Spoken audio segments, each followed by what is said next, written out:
The docking bay of Outpost Meridian hummed with the controlled chaos of another busy cycle. Verk wiped the grease from his hands onto his already stained coveralls, his dark eyes scanning the queue of vessels waiting for maintenance. As chief mechanic of the remote military station, he'd seen every model of shuttle the Terran fleet could throw at him. But the sleek personal craft that just limped in on failing thrusters was something special. "Daddy!" A small voice echoed across the bay. Verk turned to see his daughter Mira running toward him, her pigtails bouncing with each step. At 6 years old, she was his entire world, especially since her mother had passed during the Krellian conflict 2 years ago. He scooped her up with one arm, despite the regulations against having children in the work area. "Hey, little star, Mrs. Chen watching you?" "She fell asleep," Mira giggled. "Can I help with the ships?" Before Verk could respond, a voice cut through the ambient noise. "Excuse me, is anyone actually working here?" He turned to find a young woman standing beside the luxury shuttle, her arms crossed and irritation radiating from every inch of her 5-foot frame. She wore civilian clothes, expensive ones, and her long black hair was pulled back in a practical braid. Something about her bearing suggested military training, but her attitude screamed entitled rich kid. "I'll be with you in a moment, ma'am," Verk said, setting Mira down gently. "Go back to Mrs. Chen, okay? But Daddy, now please." As Mira trudged away with exaggerated disappointment, Verk approached the young woman. Up close, he could see the tension in her jaw, the way her eyes darted nervously toward the station entrance. She was scared, he realized, not just angry. "What's the problem with your shuttle?" he asked, his tone softening. "The port thruster is misfiring, and the navigation system keeps glitching. I need it fixed immediately." She paused, then added, "Please, it's urgent." Verk ran a diagnostic scanner over the hull. "This is going to take at least 4 hours. These civilian models aren't standard issue. I'll need to fabricate some parts." "I don't have 4 hours." Her voice cracked slightly. "I need to leave within 1. Then you'll be leaving on a ship that might explode the moment you hit full burn," Verk said bluntly. "I don't do rush jobs that could get people killed." "What's your name?" She hesitated. "Akeem." "Well, Akeem, you can wait 4 hours or you can die in space. Your choice." For a moment he thought she might argue, but instead her shoulders sagged. "Fine. 4 hours." Verk got to work diving into the shuttle's guts with practiced efficiency. The damage was worse than he'd initially assessed. Someone had been chasing her, he realized. Scorch marks on the hull suggested weapons fire, and the navigation system had been deliberately sabotaged from the inside. This woman was running from something or someone. 3 hours in, with the repairs nearly complete, the bay doors opened with an ominous hiss. Admiral Torvin Reeves strode in, flanked by a full security detail, his decorated uniform pristine and his expression thunderous. "Where is she?" the Admiral demanded.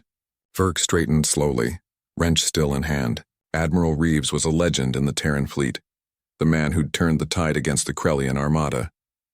He was also known for being absolutely ruthless. "Sir, I have several clients. My daughter, Lieutenant." Akeem Reeves, tall dark hair probably being insufferable. Verk's stomach dropped.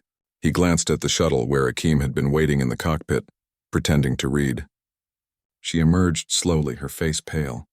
"Father, you disabled your own navigation system so they couldn't track you remotely," the Admiral said, his voice cold. "Do you have any idea the panic you've caused? The resources wasted searching for you?" "I needed to think," Akeem said quietly. "You were going to announce my engagement to Ambassador Krelton's son without even asking me. This isn't about what you want. This is about the alliance with the Centauri coalition. Your duty—" "My duty?" Akeem's voice rose.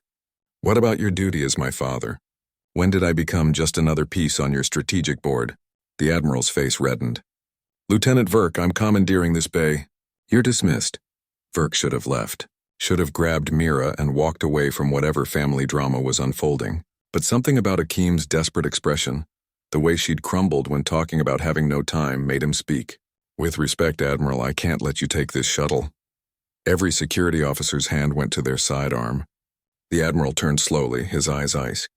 "Excuse me?" "The repairs aren't complete, sir. Taking this vessel out now would violate 17 safety protocols. As chief mechanic, I have the authority to ground any ship I deem unsafe." Verk kept his voice level, professional. "It needs another hour minimum. I could have you court-martialed." "Yes, sir, you could. but you'd still have to wait for the shuttle to be cleared. For a long moment, the only sound was the hum of the station's life support systems. Then, surprisingly, the Admiral laughed. It wasn't a pleasant sound.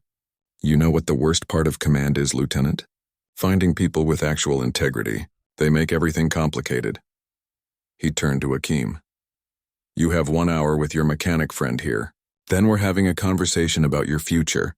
But this time I'll listen. Fair? Akeem's eyes widened. You mean it? I mean, we'll talk. I'm not promising anything except that I'll hear you out. The Admiral looked at Verk. And you just lost your posting here.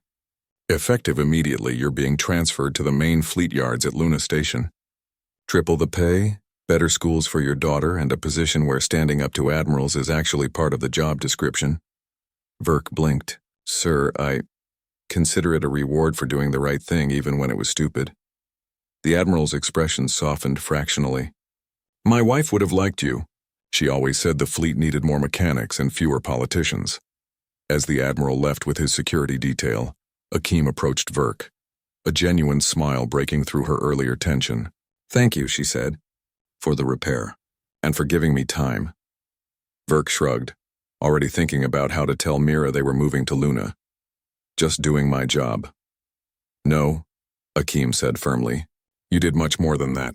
You reminded an admiral that some things matter more than strategy. As she flew away an hour later in her fully repaired shuttle, Verk watched from the observation deck with Mira on his shoulders. He'd lost his post, but somehow he'd gained something better. The knowledge that integrity still counted for something in the vast machinery of the fleet.